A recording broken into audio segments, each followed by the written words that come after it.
Signs of the Southland, Monday, March 14th, 2022. Mr. Grant, I'm hearing sources report that you have changed your current book that you are reading, and I'd like you to make an official statement about it. Yes. So I was enjoying Loserville a lot and started to get sad that there's really no other market for books like this. And I had a March Madness book on my pile as well.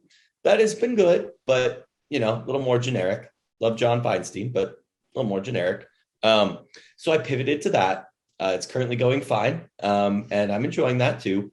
Looking forward to get back to Loserville, but I was kind of like, I'm trying to like savor it. I know that's a little weird, but I don't know. We'll come back to it.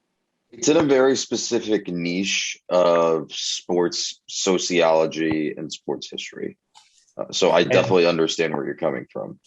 yeah, and Atlanta, because I know there will probably never be another book written like it. So until we write that book, but we'll see how that happens. Sources have not discussed that part, I will say. That was not a discussion revealed to me in those discussions.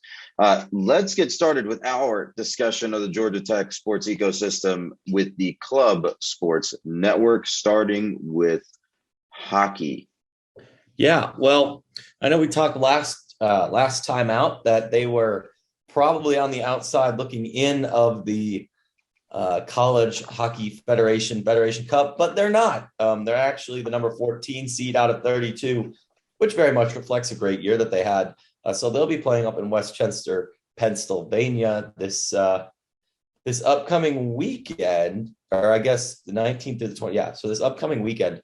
The interesting thing is, I don't know if this means that it's for auto bids or if because they finished fourth in the regular season, the conference tournament just didn't even matter. But there's five college hockey South teams there anyways. So like, I don't know who's to say. I have no idea. I also have no idea about some of these teams they're scheduled to play over the next couple of days later this week. Notably Kutztown University and Alvernia University. Florida Atlantic, obviously, more vanilla, if you will, but it got a little bit more Rocky Road and chocolate. Well, not chocolate, more of a mint chocolate chip with Kutztown and Alvernia. Yeah, I couldn't tell you. Those are Greek to me, but it's more of, at least to me, like a Coke and a Pepsi, while Florida Atlantic's a nice, fresh, boring water. So, Fair enough. wow. Kutztown is in Kutztown, Pennsylvania. Kind of should have put that one together. That's probably local to Westchester. Alvernia is in Reading, Pennsylvania. Reading. Yeah, Reading, Pennsylvania. Actually, Of I course, think we say it the British way. I think I've been to both of those towns in the last year. Actually, I don't know about Reading, but definitely we have not been to. Okay, maybe not. I don't know. Definitely Westchester though. Definitely drove through Westchester. West- I don't know. Hmm. I almost bought a Johnny Smith book from a barn in the middle of or somewhere outside of Westchester, but then I decided to leave it for the next person that came along because I already love Randy Roberts and John Smith's books. So I was like, I'll leave that there for someone else. I hope an attendee at this Federation Cup does pick up that book. It looks like those three opponents that we named, Kutztown, Alvernia, and Florida Atlantic, will be Tech's opponents in pool play. They have to win the pool to advance to the quarterfinals. This isn't in a like a Champions League or a what is the other example that I was looking for? World Cup situation where you get second place pool finishers or group finishers to advance to the quarters. No, it looks like straight eight groups. Straight eight. Quarterfinals, eight means eight teams. There's eight pools. I don't see any way out other than beating the number 3 seed, Florida Atlantic, and dealing with the Pennsylvanians. Yeah, we'll keep an eye on it, So those games, the Kutztown game is on the 18th. That is, what is that, Thursday? No, Friday. At 10:55 a.m. That's an early one. Alvernia is random time. Just start the game at 11. Yeah, I don't know. Then Alvernia is on Saturday at 9:15 p.m. So talk about opposite sides of the pole there. And then Florida Atlantic is at a more neutral time of 4 p.m. on Sunday. So we'll keep an eye on that one. I assume the quarterfinals are the following day, couple of days. So will be an interesting weekend out there in Westchester. To win this thing, it essentially sounds like you have to win 6 games in 6 days or hope some tiebreakers go your favor early and win 5 games in 6 days. I don't know. Men's national team for the U.S. did it in the Gold Cup. It's all possible. Well, that wasn't in 6 days. It was definitely over like 3 weeks, but the point stands. Yeah. Well, that's why they call winning the tournament, because you did all the winning. But very insightful, incredible insight, incredible analysis. We're moving right along to a team that wins a lot, although maybe not this weekend. Men's lacrosse, who split their games this weekend with Alabama. Games. So did I forget to update that? No, they won both their games. Dude, you are doing the hosting a real disservice by not properly documenting your data points here. This is what you get for making me do this on my own, my guy. No QA for this guy. So they didn't split both games. So my segue was actually more accurate than I thought it was going to be. 2-0 this weekend, 20-7 over Alabama and 10-5 over Tennessee. So it looks like they have dominance over the third Saturday in October. Anything to add here? Yeah, I haven't seen them in person yet. 20-7 feels more like the thwomping that we're used to there. 10-5, I don't know. I have no idea how good Tennessee is, but wins are wins, and just got to pile up until the conference tournament and do your business from there. Yeah, I think our thoughts, or at least our inkling about, okay, well, maybe this is more of a rebuilding somewhere in the middle of that year for the lacrosse team might be close to accurate, but also these are still multiple goal margins to probably at least decent competition. The Southeast is a pretty large hotbed for lacrosse, like high school lacrosse. So I wouldn't be surprised if there are some D1 level talents that just didn't want to play D1 lacrosse at some of these schools. I will say in this week's poll, week 3, Georgia Tech, who is 7-2 and previously beat Tennessee, is currently sitting at 7th, down 1 spot, even after their 2-win weekend. Because Florida, a team that Tech, I believe, one of their 2 losses to, did vault them in the standings. And then we had Clemson, who we've also lost to so far this year, sitting at 4. So really, Tech's played, it seems like, a couple of good teams and, just come up on the short end of the stick there. Yeah. Speaking of a short end of a stick of a drive to a tournament, the club swim team visited Clemson. You have some updates. You have very few of them. What happened here? All I know is that they all left and then they all came back and no one told me what happened. So this is, fantastic reporting here from you. I was on call for work this weekend. It was a heck of a weekend.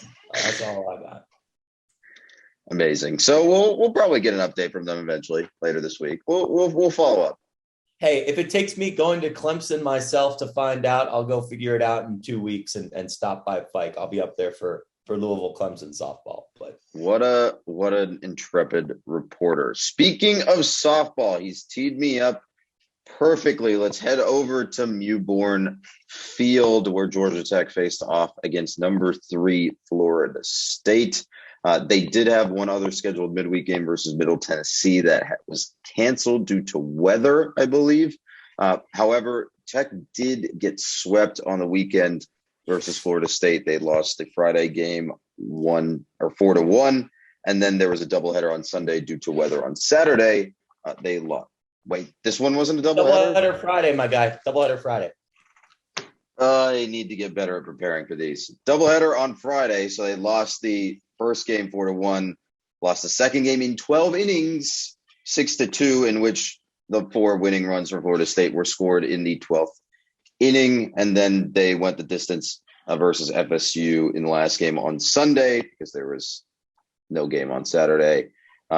3 2 in a bit of a pitching duel versus Catherine Sandercock for Florida State and Blake Nelliman for Georgia Tech. I said FSU is top 3 in the nation. It's pretty insane to come this close, and I think it took me a little bit of thinking about it to come around to that take. It's tough because, like, again, tough to lose out all those midweek games. Not easy wins, but the easy wins. The easier. Yeah, because this team, like, I don't think past Georgia Tech teams, like, they played what, 5 extra innings in the second game of the day after Chandler Dennis had already pitched in almost an entire game in the first game, and then Nelliman comes out and throws 7 very, very good innings, and Dennis had to face that lineup for FSU, what, 5, 6, 7 times in one day? Of course they're finally going to figure out and give up a grand slam. I don't even know if that's running out of time. They just played well, kept runs off the board, stranded runners, like, and it's the number 3 team in the country. It's a shame, but that's the way the ball bounces. Like, you got to get lucky or break through and win a couple of these games if you want to make the tournament. We just don't have any statement wins yet. That's the problem. Like, yeah, I think it's progress, but at some point, like, just for their own sake, not even as like a fan, we need to see this or whatever, because clearly people are responding to this team and this product. There was 800 people at Mewborn on Sunday. 800. They sold out all 3 games, if I remember correctly. I thought they could probably fit more standing room people in there because they also did sell standing room tickets for the 3rd game. Yeah, which they don't usually do. I think it's like 750 or 800 seated, so it makes sense that they were right about hitting that. But no, just for their own sake, like, they've earned a win in some of 1, 2, 3 of these Duke and FSU, or I guess because Duke, there was 1 or 2 that were pretty close and the other 2 were not. But like, these FSU games, like, man, it just sucks to play that hard, only get outscored by, I don't know, 1, 2, 3, 4, 5, 6, 7 runs across 3 games against one of the best teams in the country, a perennial, not just Oklahoma City team, but like a College World Series, like, winning and competing every year team. That's awful, man. Not awful, like bad showing, but like, it's unlucky, unfortunate. They're due. How's that? Yeah. Let's yeah, I think it's good to put it that way. And we have written in here, none of these were blowouts. None of them even score-wise looked like blowouts, and none of them even it wasn't a situation where softball had to, come back, get back into the game, and then things sort of lost gas. Like, all 3 were really competitive, and I think that came across the broadcast a number of times. Obviously Homer broadcast, but it was still like our broadcasters were very much so like, this is high level ACC baseball or ACC softball, excuse me. And this is what we want to see from this Georgia Tech team day in, day out, weekend in and weekend out. And I think it was a good performance despite the sweep. And here's a question for you, being the historian. I remember when we were talking about the history of the softball program, right as Mewborn Field was completed, Georgia Tech and FSU were basically trading ACC titles. Mm-hmm.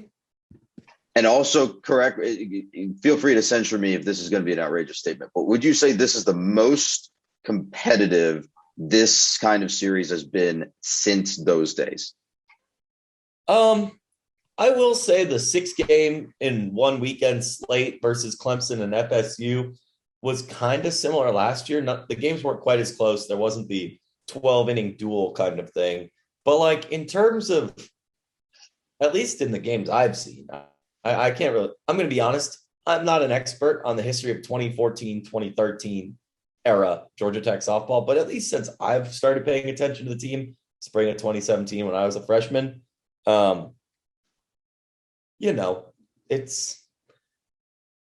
it's tough because I think they're showing fight, but I mean, clearly the team just has a long way to go. But that's the thing about softball. It's the same reason basketball had such a long rebuild and volleyball had such a long rebuild after they kind of had down years, is because it's so hard to like crack and stay in the blue bloods in those sports in a way that we're not really, like, I guess, seeing in college baseball and I don't know so much about men's basketball. We'll see in the tournament here a little bit more, but like baseball's been like hectic. Not just for Tech, like losing to Mercer and Georgia Southern in the same year and in back-to-back weeks, but like We'll get there. shoot, man, like it's hard to build a good softball team. If it was easy, and at lower levels, I think like in some of these low majors, like you saw Morales turn Radford around from like a pretty not so great program to one that was like conference contending level in like a year and a half.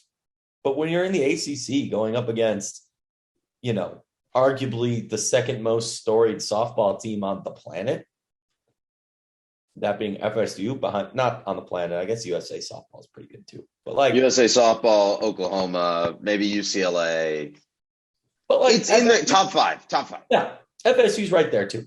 So it's tough. I feel like I've just like completely yeet all the way across the. No, but I think there's a point in there, right? Like it can be the first part is to be in the conversation. It's to be competitive. Then there's a couple of steps to get to that same echelon. Yeah. Right. It's unfortunate that they weren't, the balls bounced a specific way that they couldn't get one of these 3 wins, but all of them were attainable. Right. There was a clear path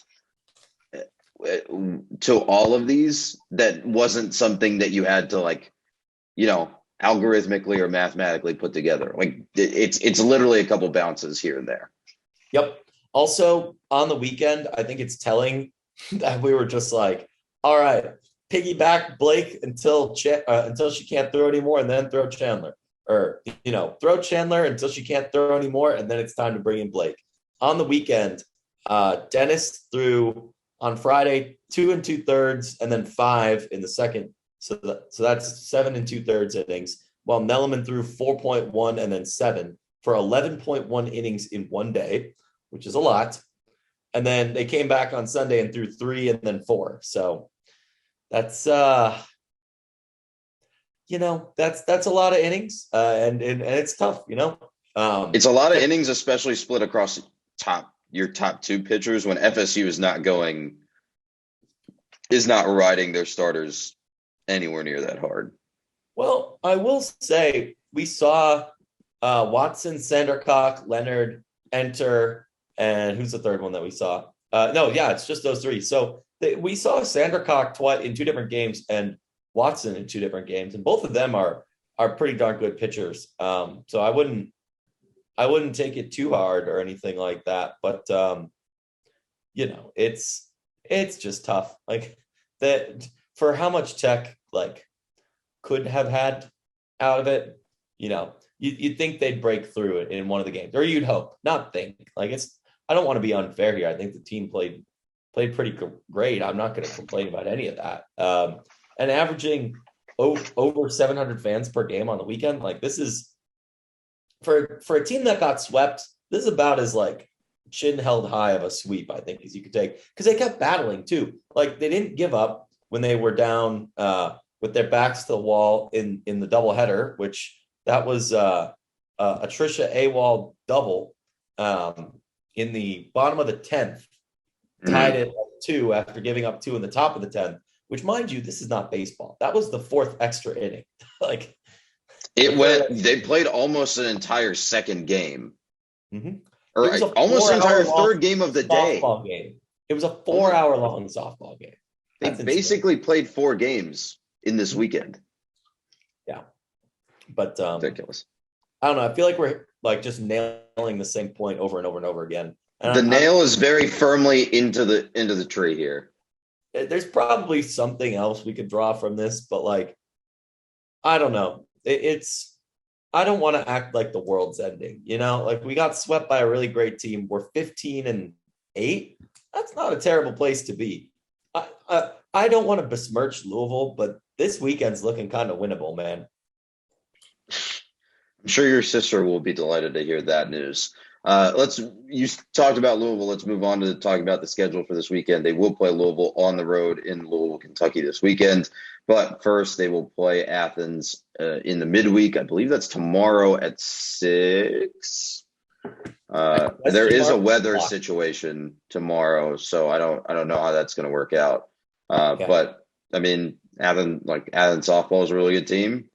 They advanced out of their super regional last year, so it's another one of those top 15 matchups like they've been playing basically to open as soon as March started. That's all they've been doing. So it's another thing to keep an eye on. Yep. Games on SEC Network Plus. There'll be live stats. It's interesting that they moved up the Jackson State baseball game for tomorrow, but not the softball game. But I guess that one's in Athens, so it's not like GTAA has any control of that. Yeah, well, keep an eye on it. It may also be weather may not get that far east until later on. But yeah, let's move on to the baseball diamond at Russ Chandler Stadium. Baseball went 3-1 on the week. They dropped their midweek versus Mercer, who is a very good team in their own right. And I'm not saying that in retrospect after losing to them. They are a very good team. They beat FSU earlier in the season, and then swept Virginia Tech in very exciting and very heartrending fashion. But we'll get there.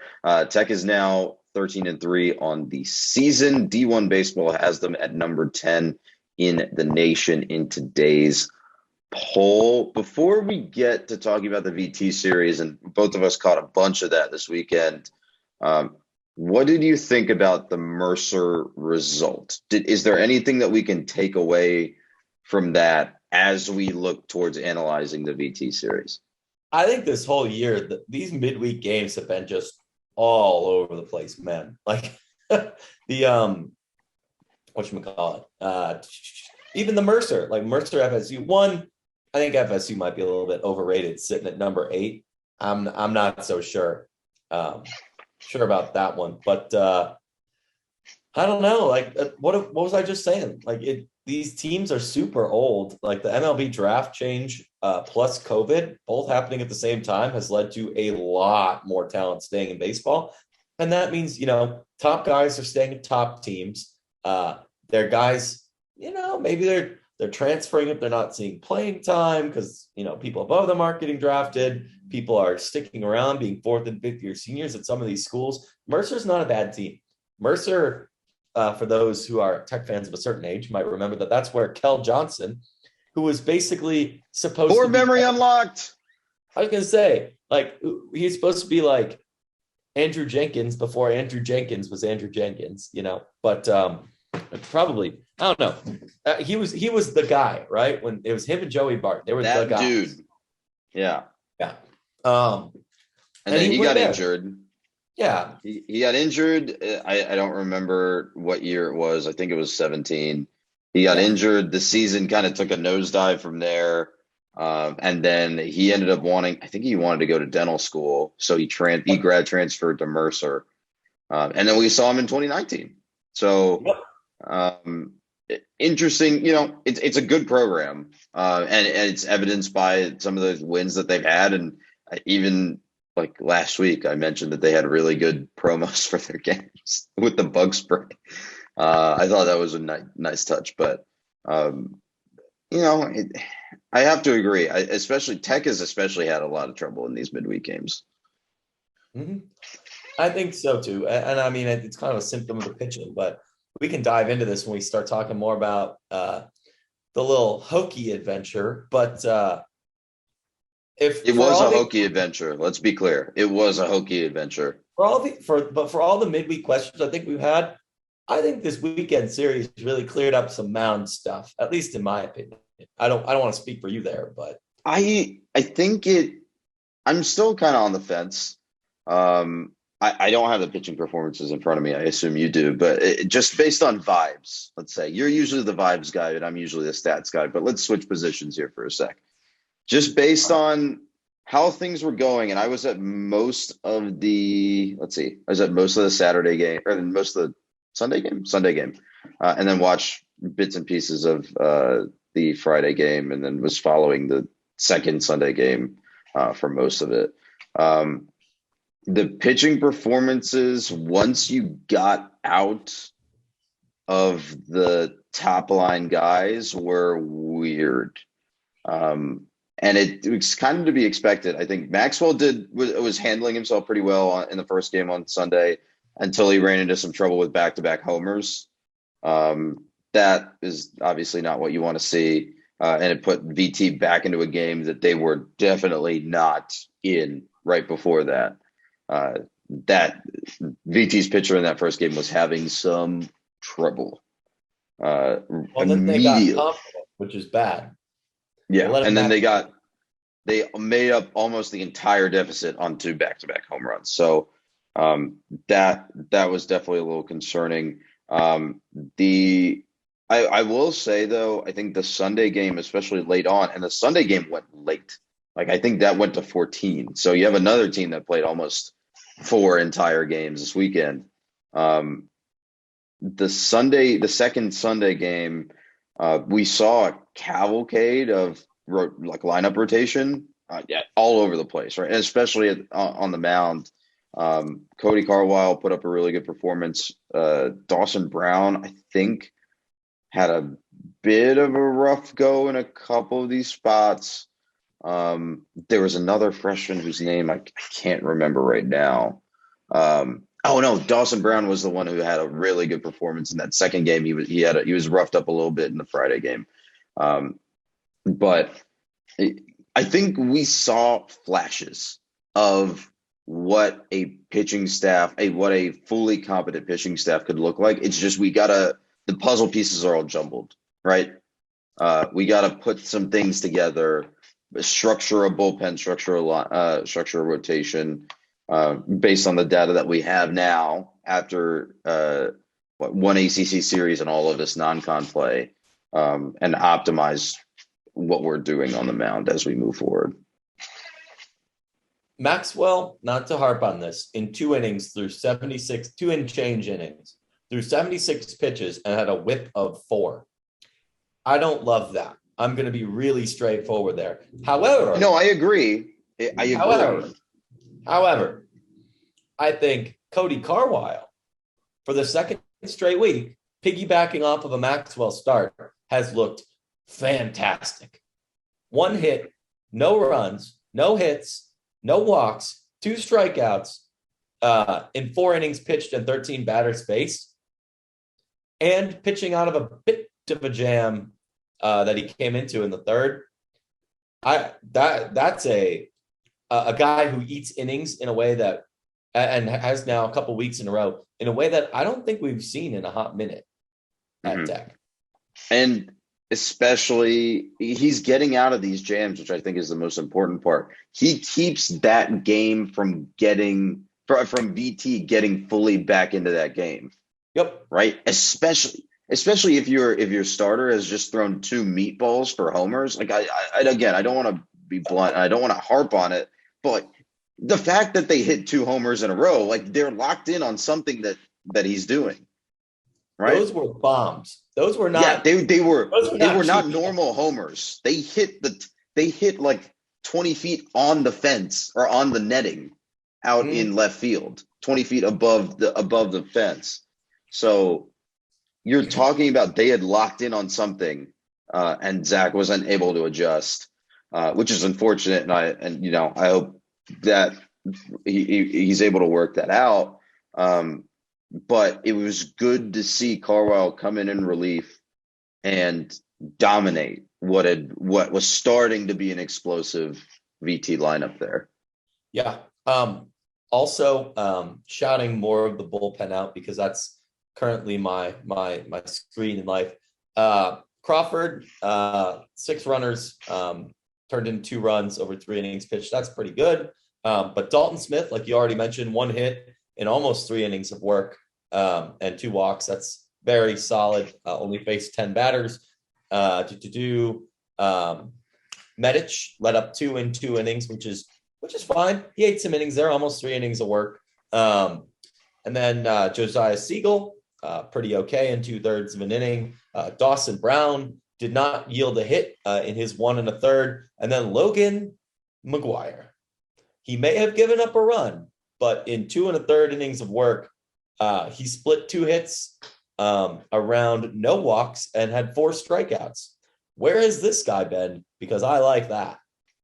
A lot of the younger guys are starting to get time out of the bullpen and starting to rise up those priority, like the first guy out of the bullpen, those rankings. So I think we'll see a lot more diversity in choices there. I know Danny has historically liked to rely on some of his older pitchers out of the pen, but now that you're getting it, now that he's gotten a taste of what some of these younger guys can do in clutch situations, I think it would behoove him to start getting these guys on the mound earlier and often. Yeah, I think Aiden Finitieri on Friday, also worth shouting out, 4 strikeouts, which means that all of his outs came via strikeout. He faced 9 batters, so he did give up. Sorry, that's 4 walks. I was way more impressed than I needed to be. I thought, my bad. But he still didn't give up a hit. 3 true outcomes baseball. So, pretty fine there. Now I feel a little embarrassed because I was about to shout him out for having 4 strikeouts, but 2 strikeouts is still good when you've only thrown for 4 outs. But yeah, no, Cody Carwile, he's been eating innings like a madman. And we've said his name 2 or 3 weeks in a row now. We shouted him out. So between that and Luke McGuire, I think those are our 2 biggest surprises of like the whole year, and we haven't even talked about the lineup yet. And the lineup this weekend was good. It was really, really good. And I think someone in our writers' room was like, it's good to know that we can hit our way out of some of these situations. I think I had some eyebrow raises at the way that Virginia Tech pitched in especially that first Sunday game, where they knew that their starter was getting shelled and they just let him die out there for a bit. I guess you know that you have a second game coming up on the night and you don't want to use too many arms out of your pen, but I don't know, man. You have a bunch of pitchers on the roster. You're not going to run out of all of them. However, I guess they did almost run out of all of them, so maybe I'm wrong there. But the lineup was really good. A bunch of homers, a bunch of clutch hits, just a very, very much not even like a workman-like performance. It was a very, very good, very power-based performance. Mm-hmm.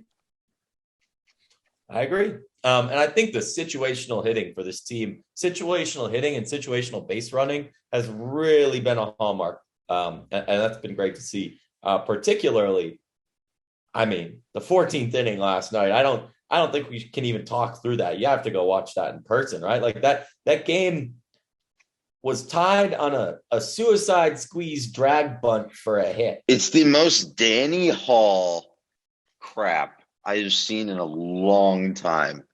Like I think one of our other writers said, okay, well, bunting is fine there because a lot of college third basemen aren't good enough to make that play on a suicide bunt, but a suicide squeeze right down the third baseline. At the same time, though, you have an out.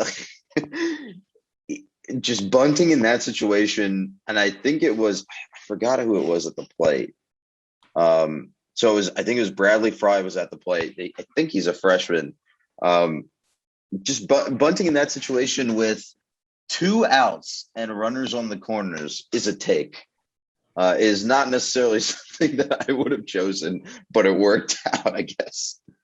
Mm-hmm. I mean, literally, it was like, you don't see this in baseball today. I like that. I mean, I'm an old school guy. I don't like the universal DH, and I never will. And now that gets. Oh no, we're not getting into there. We're not getting into that right now. I get to be an old man at 23. This is delightful.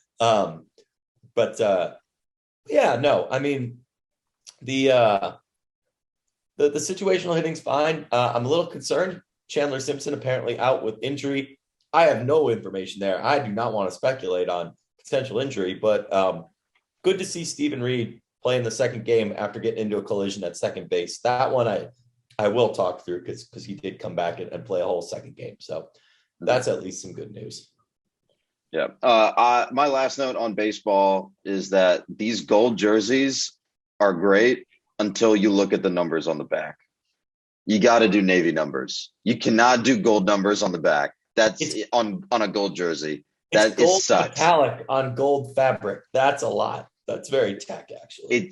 I'm not going to say it's tacky. I'm just going to say it's not readable. Even if they have the navy border, it's not readable. It's True. ridiculous. All right. Uh, Trace Gonzalez obviously gets that walk off hit for the 14 inning win yesterday, leading us into this week's slate. Tech will play Jackson State on Tuesday and Wednesday in a 2-game set at home. That Tuesday game has been moved up to 2 p.m. So that's during the school day. I assume there's some sort of, we talked a little bit earlier about some weather situation rolling into town, probably later in the afternoon. And then the weekend series this week is versus Wake Forest, who was undefeated a while ago. But you mentioned to me while we were prepping for this that they took some lumps this past weekend. whomst Wake Forest? Yes. Yeah, they were playing Florida State this weekend. Actually, the aforementioned Florida State, and I believe they split a weather shortened series 1-1. Last I checked, I don't think they ever completed or played the that second game of the series. They're currently sitting at 13-3. Yeah, the Saturday game got postponed. So, oh wait, no, they completed it late last night. My bad. They lost twice to Florida State, winning the first contest on Friday. There we Yeah. go. So Wake probably is who we thought they were, not what their record was saying they were. Yeah, So they're 13-3 overall. If I hadn't said that already. yeah, we'll take a look at this one. I think we'll learn a lot more about Wake too, and hopefully, we'll continue to see some of these performances that we saw versus Virginia Tech, tighten up a little bit and get more optimized, especially on the mound. Yeah, I think the other thing worth noting is they are 0-1 in road games. They lost to Coastal in Conway. So yeah, Woof. in terms of their last like week or so of games, they went 2-3 with losses, Coastal, Florida State, and Florida State. So and they play in a tiny little bandbox of a ballpark. So I think it may be a little bit different when coming to the average Short size field. porch. Yeah. Short porch. In terms of teams, they played Lafayette, Georgetown, VCU, UNC Greensboro, then a 4-game slate against New Jersey Tech, which is not quite Georgia Tech in terms of sports. And then you got Elon, UMass Lowell, so not even regular UMass, and then Central Michigan, Coastal, George Mason, and then Florida State. So we not guaranteeing anything, but we should learn a thing or two. How's that? Yeah. Yeah. Acceptable. Right. Acceptable. Let's talk about another venue in which we will learn a lot about the progress of a team, especially on the timing boards. Macaulay Aquatic Center will host the women's NCAA swim and dive championships this week. Last week, we had the zone diving championships in which we added a couple of participants to the NCAA national championship slate, and Cami Hidalgo on the 1 meter and 3 meter and the platform dive sections. What can you tell me, just wrapping up zones, what other things should we look forward to as we move into the NCAAs? Yeah, kind of a shockingly performance from Ruben Lechuga. Not to say anything too off the wall there, but he dove really well at ACCs. But was a little surprised not to see him come through on the men's side. But he's young; he's got a couple more years left. But Cami Hidalgo has been the under heralded star of this team through all she's been through. She got injured a couple years back. Very inspiring story. Won an award for it. All that fun stuff. But she qualified in all 3 diving events and was joined by Bradescu on the platforms as well. So that's the majority actually of our entries for the women this week. Yeah. I mean, I don't want to short sell another finisher here. We mentioned her last week, Mackenzie Campbell, as well. Not on the diving board, but she will be in the 400 IM, the 200 IM, and the 200 fly this week coming up. Just as a note, the men's championship will be the week after. Obviously, you don't want that many people in Macaulay at the same time. You wrote up a little preview a couple days ago on the Twitter sphere. Let's roll through that a little bit, talk about some of the highlights of what this week is going to look like for Tech. Yeah, pretty. Or I guess this week and next week. Yeah, actually. pretty traditional to split those NCAA weeks in many instances, half and split. They usually won't even host them in the same city. Tech is just that good of a pool that they want to have both here. The people demand it, as do we, as very influential sports writers. But it's called money. We get a lot of money, not us specifically. Georgia Tech gets a lot of money from this, I assume.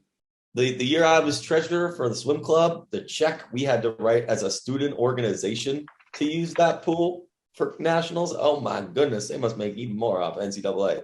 Anyways, I hope they are. Campbell, Hidalgo, Bradescu combining for 7 individual entries for women's NCAAs.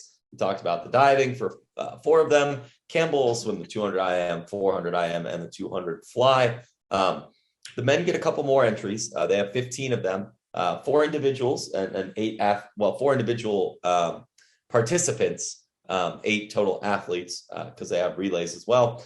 Kyle Pamputis, Mert Kilibus, Berkasaka, and Christian Ferraro. Pamputis and Ferraro are 5th years. They've been doing this a long time. They've been very good, while Kilibus and Saka still very good, but much younger. They're the young guns, the young Turkish guns. This is what happens when you import an entire Olympic team to be your varsity team. They start to represent you. Pamputis, also an Olympian in the past, so not to sell him short. But another Turk, Batur Unlu, along with Austin Daniel, Clark Wakeland, and oh my goodness, I'm completely blanking on Kurtesh's first name. Shame on me. I almost said Daniel, but I know that's not right. I'm doing this off the seat of my pants. But we'll circle back on that. Pamputis is swimming the 2 IM, 100 breast, 200 breast. He's placed in multiple of those events in the past, so definite threat to win those. Campbell, if we will add, is middle of the pack in her 3 events, while Hidalgo did essentially finish 28th on her own last year as the Tech's team's 28th place finish. Anyways, back to the men. Ferraro's got 3 more. He's good at the fly. He's basically represented Tech in those events for 5 straight years. So no surprises there. Saka's a backstroker and Kilibus distance free. So really Tech covers every event almost except the 100 free, the 200 free, and the 400 IM. So should be a pretty rounded out meet. And then they have 4 of the 5 relays. So should be pretty solid. If you're looking for nights to go, I believe Thursday, Friday of next week are your strong ones in terms of men's entries. But if you want swimming, you're really going to get it these next 2 weeks. You can't go wrong. Speaking of Georgia Tech coverage of the NCAA Swim and Dive Championships, we will also be there for at least probably 2-3 days this week. And then I guess undecided, or at least a good chunk of it next week. So we'll probably have some content out about it. There might be some, 15-minute quick episodes here and there, recapping the action from the day. I mean, swim is one of our bread and butters, and then I'm just here along for the ride. So we'll do something. We'll put something together. Yeah. All right. Quick blurb. Also NCAA vibes. Track. Nicole Fegan's Tech's 1 entrant in NCAA indoors this weekend. 11th in the 3,000 meters. So pretty good showing from her. Did you just steal my segue? Yeah, I was feeling it. I didn't want you to have to talk and ramble into the distance like I always do. So he vibed the segue. Incredible. Like you said, Nicole Fegan's 11th in NCAA indoors, 3,000 meters. Georgia Tech's only competitor at NCAA indoors. However, Georgia Tech track will host the Yellow Jacket invite this weekend. It's one of 2 opportunities to catch them at home this spring. I don't I think the other one is later in the schedule. I haven't looked at the schedule recently.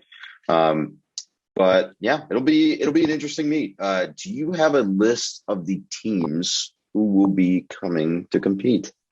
No, in fact, I do not. I'm not this prepared. Let me see if I can pull anything up. Oh, I don't know if the preview's out yet, so let's uh, see if we can find it. I Maybe. don't see the preview yet.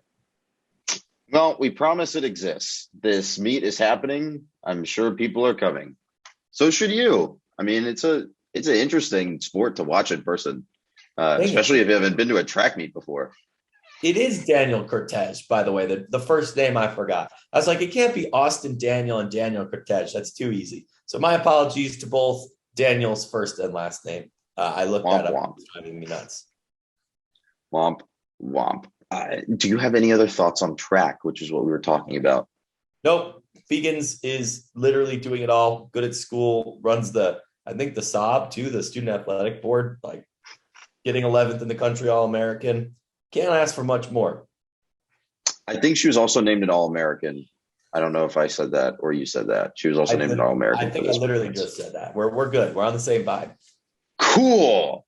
Maybe next time, vibing the segue, maybe let me know next time. Speaking of segue, women's tennis is up next at Ken Byers, just a short walk away from Griffin Track.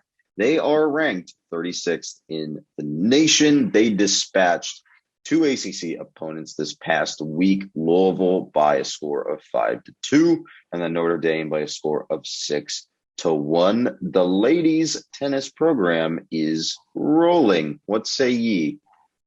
They're good. They're finally hitting their stride. This is the team that we've been waiting to do this all season. They throttled Louisville and Notre Dame. Both of those are solid wins. And yeah, they're getting a tougher test with Wake and NC State in town this weekend.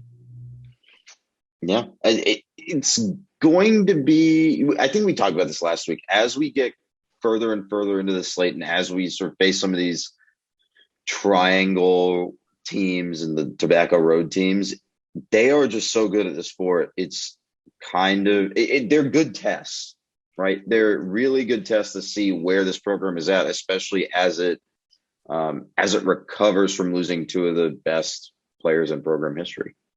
Yep. One thing I will say, it's interesting that they kind of shook up the courts a little bit. Bilchev and Roster on 1 and Lee and Sharabura on 2. And they're up to the 13th ranked doubles pairing and 12th ranked doubles pairing in the country with those pairings with Cohen and Marsh on 3. But whatever they changed worked because they're rolling in doubles and they're ranked pretty darn good, even if the singles rankings aren't quite what we've seen from Tech in the past.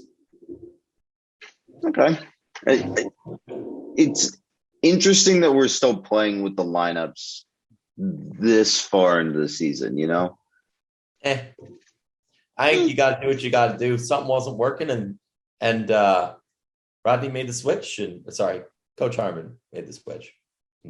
Wow, first name basis, huh? No, not at all. I'm just rude. That's the problem. Speaking of another rude situation, men's tennis did not have an update for us, rudely, because they were off this week, very strangely. We talked about that last week. There are two ACC teams that don't have men's tennis programs. It's weird.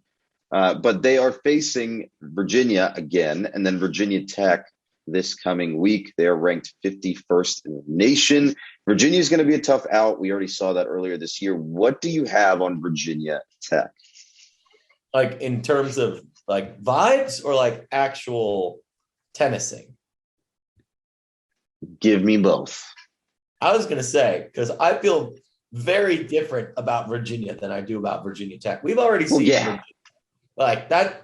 They're good. That's scary. At least we get them at home this time. But Virginia Tech, they've always been kind of like in our neighborhood the past couple of years. We had a down year or two in there after losing Eubanks and before the class of destiny or whatever you want to call this one started coming up. But this reads 1-1 weekend, but Tech's just been off so much that it's been hard for them to pile up wins. I'd say like they need them and they want them, but in terms of the last the first 2 weekends of ACC play, and then we played 2 games after a huge long rest, and then being off again.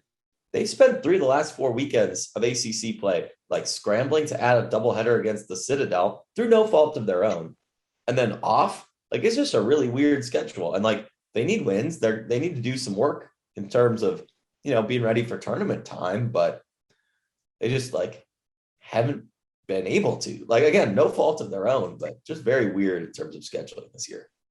Yeah, and I'm sure it again, like in this sport too, like practice is going to be different from in-game performance, right? There's a lot of, I think tennis is at least a little bit easier because practice and the actual, performance of the sport are the exact same, but it's not like soccer where you could say, okay, well, doing these drills isn't necessarily going to translate into in-game performance, but at least they have been practicing. They've been practicing against each other. That's top level competition. So I'm looking for content here. It's weird that they've been off for so long. I agree. I feel like we haven't learned anything about them since like the UGA match, and that was a month and a day ago now. Like, it's just been a long month, but they'll play this weekend and they'll be fine. We'll learn something, or we won't, and hopefully they're at least 1-1 afterwards. Good deal. Moving on to McCamish Pavilion and its 2 home teams. Men's basketball actually made its home at the Brooklyn Nets Arena, the Barclays Center, this week for the ACC tournament. They picked up, they got there. They got 2 of their best players suspended for reasons that were not explained. And then they started off really hot versus Louisville and then ended up losing. They almost came back, and they still lost. So what can we take away from that as we start to piece together the offseason? Yeah, it was weird. Tech got off to a kind of low-key pretty good start with DeVoe and Usher on the bench, and then it was kind of a long run after that that went the other way. But I don't know, with the brackets already being out, the ACC tournament already being over, like, I don't really want to harp on this past year too much. But and we've talked about it a ton, like the expectations versus the reality versus the how stuff could have been different and all that stuff. I think when you walk away from it, my takeaways from this year are: I'm very happy that Moses and Jose got that bread. I'm ecstatic that Jose has become kind of a phenomenon in terms of NBA Twitter and meaning something to the Pelicans and their fans. And in terms of this team, especially towards the end of the year, I think we saw Rodney Howard get better. I think we saw Miles Kelly finally have it click. Like, there was just something that just wasn't there early in the year, even against non-ACC teams. I think he finally started to click. Debo, obviously, who had it together first and foremost, and I think more is going to be good next year. So I don't know. Not that I'm not worried. I would like another big man, just to, the more the merrier, really. And I think point guard, with Davon Smith being out at the end of the year, a little harder to tell. I don't know. I think they're going to be fine. I think they got unlucky this year, lost a lot of single digit and one possession games. So I don't know. I'm cautiously optimistic, but I realize that DeVoe and Usher represent a large volume of our scoring and possession and, touches, if you will, even if it wasn't always particularly efficient, which I think is also key there. Yeah, it's just been a very strange year for this team, right? I've never watched a Georgia Tech team and been so, I had the feeling consistently, whereas I just have no idea what to expect week to week to week. And it's just very strange. Like I would have liked some it's really bad to say this, but like I would have liked some consistency and them to sort of had an identity of, okay, we're going to be at like good-ish or we're going to be bad-ish, because they had a bunch of performances where you could sort them into either bucket, right? Well, and they even had not even a bunch of performances. That's really good now, like but they almost lost to, what was it, Lamar? Like, and that's a week apart. I think that's pretty emblematic of the year.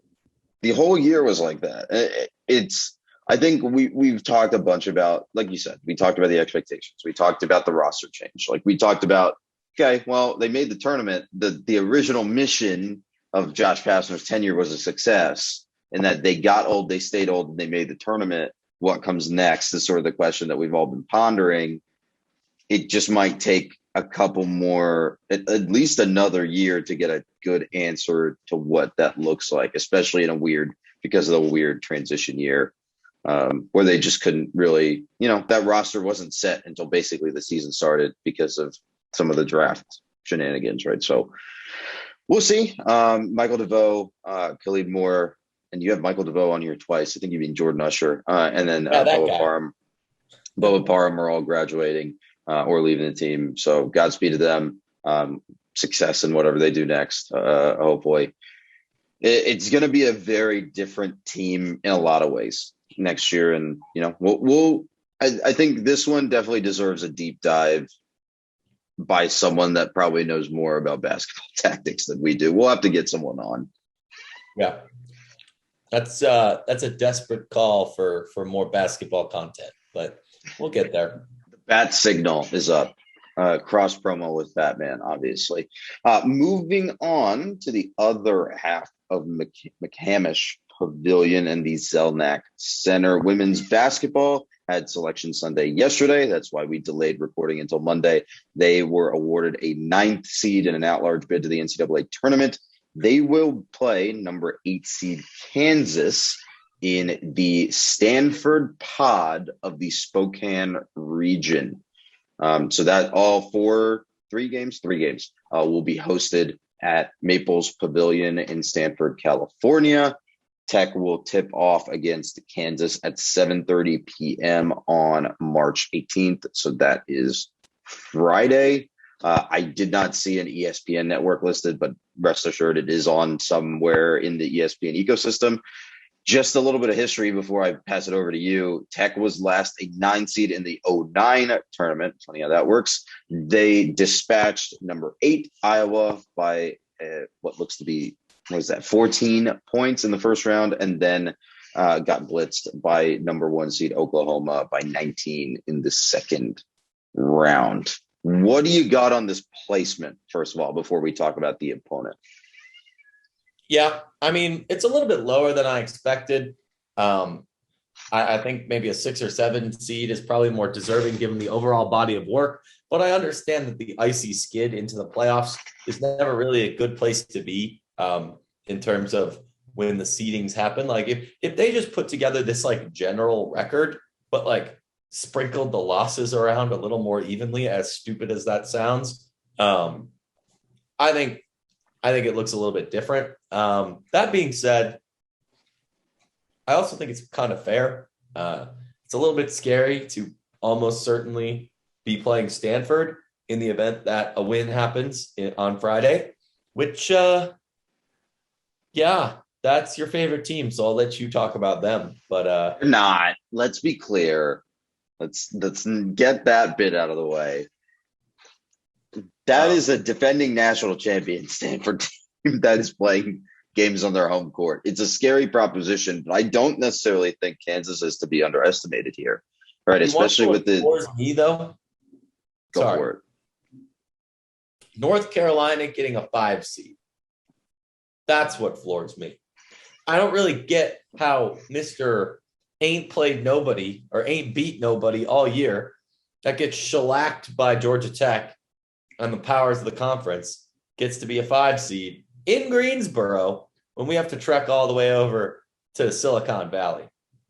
I do believe that in both, there was a similar situation here with Duke being on the 2 line, and Tennessee being on the 3 line in the men's bracket. And I think, at least in the women's tourney case, the selection committee was asked about it, and they basically said verbatim, fan experience, because this was the situation with UConn being a 2 seed in Bridgeport instead of like NC State being over in Bridgeport or like hosting their own situation. Yeah. So very strange bracketology process from the powers that be.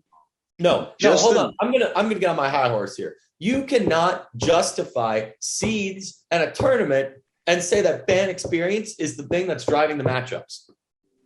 Do you not know why the college football playoff exists, boss? Oh no, this is all a gigantic sham. It is what sports are, and never is that more true. And I say that giving the last hour of all of our pleasant evenings to sports, but it is hour a and 11 sham minutes and a fraud to Cowtoe to Tobacco Road, and not even NC State. NC State has to go all the way to Bridgeport, but you can put the Tar Heels a 45-minute drive from their regional and put them on the 5 line. They do it all the time.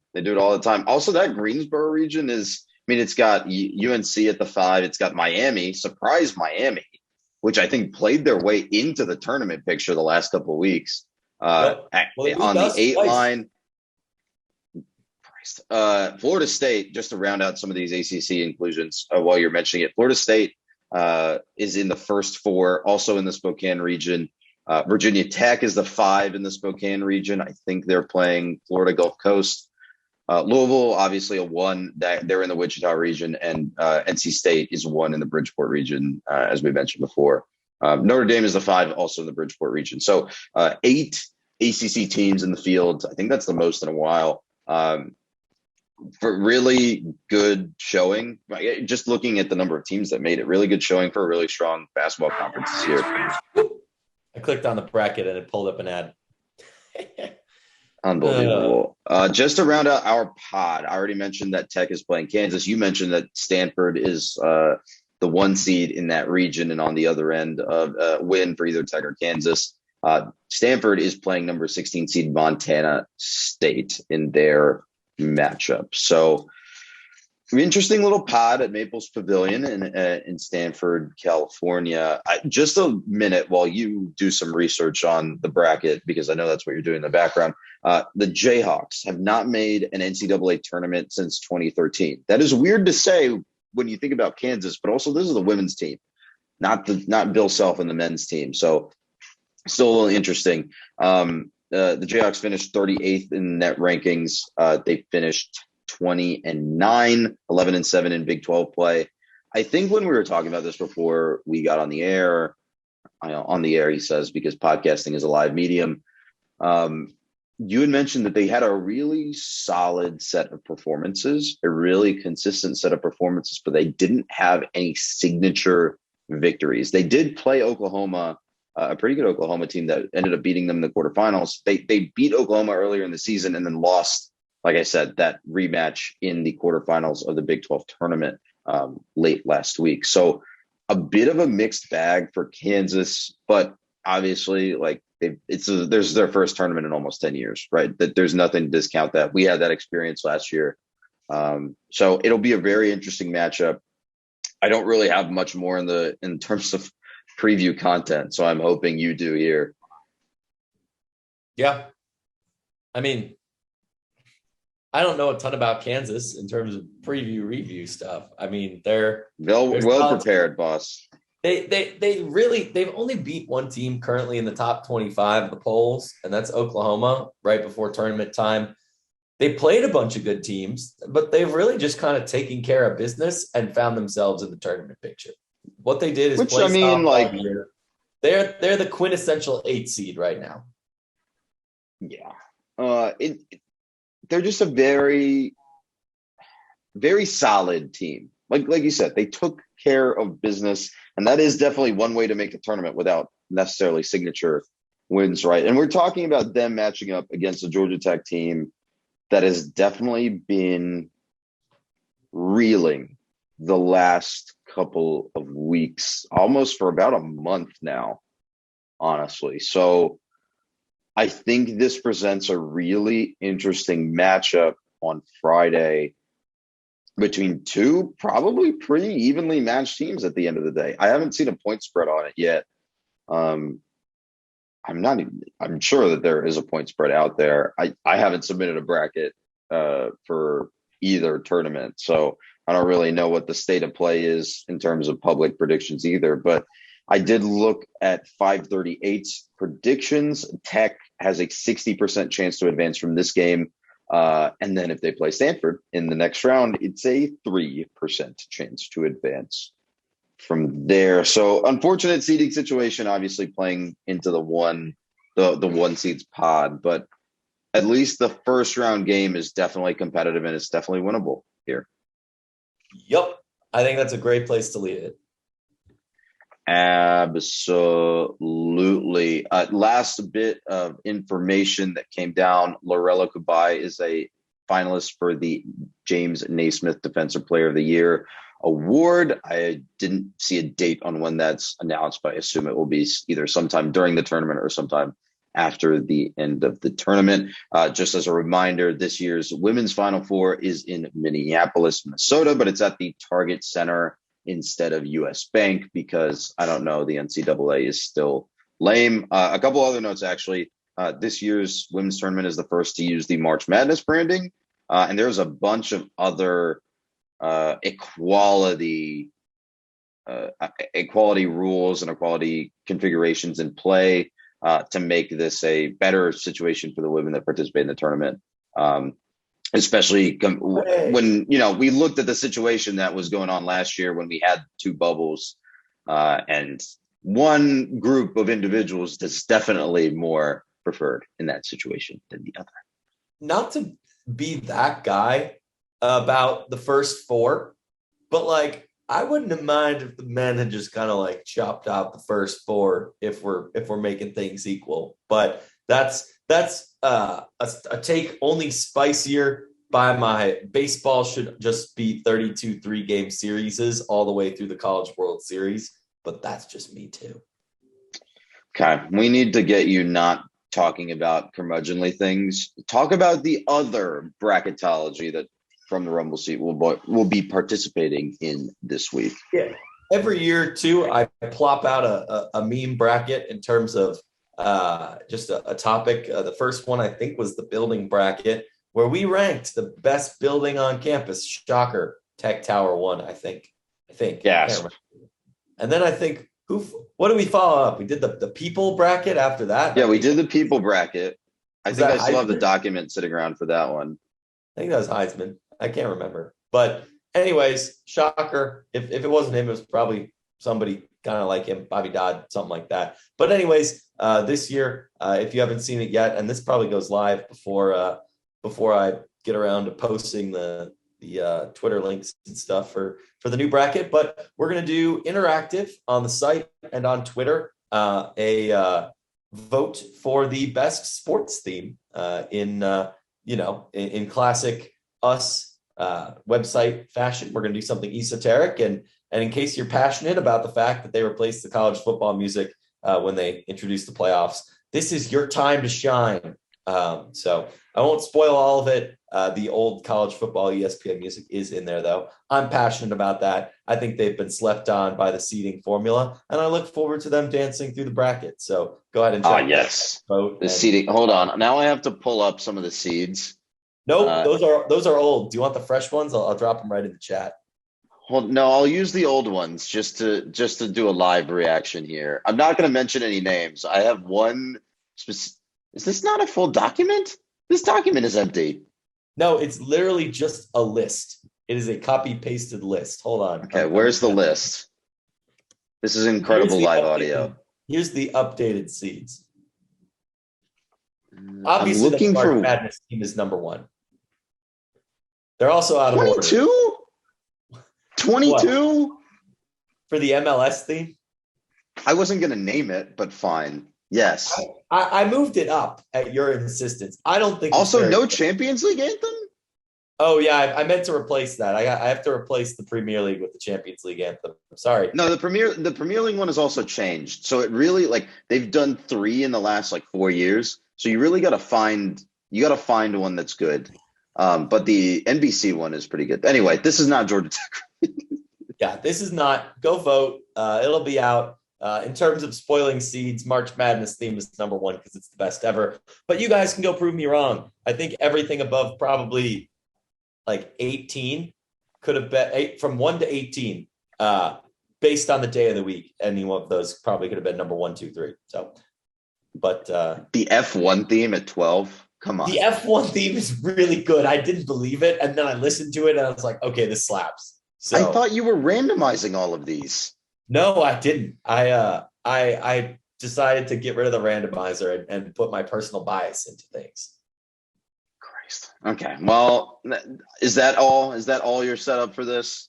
Yeah. I'm going to argue with you about seedings. You can vote later on Twitter. That's FTRS blog on Twitter from therumbleseat.com. Listen to this fine podcast wherever podcasts are sold, but you're already listening, so you know where to find it. Tell your friends, tell your loved ones. We appreciate the listening, and if you have comments on the article associated with this, tweet us at FTRS blog or send us an email from therumbleseat@gmail.com. I've been Jake. He's been Akshay. And this is Monday. This is March. It's time. This is March. This is March. The Ides of March, if you will. So watch yourself. Don't get stabbed in the back.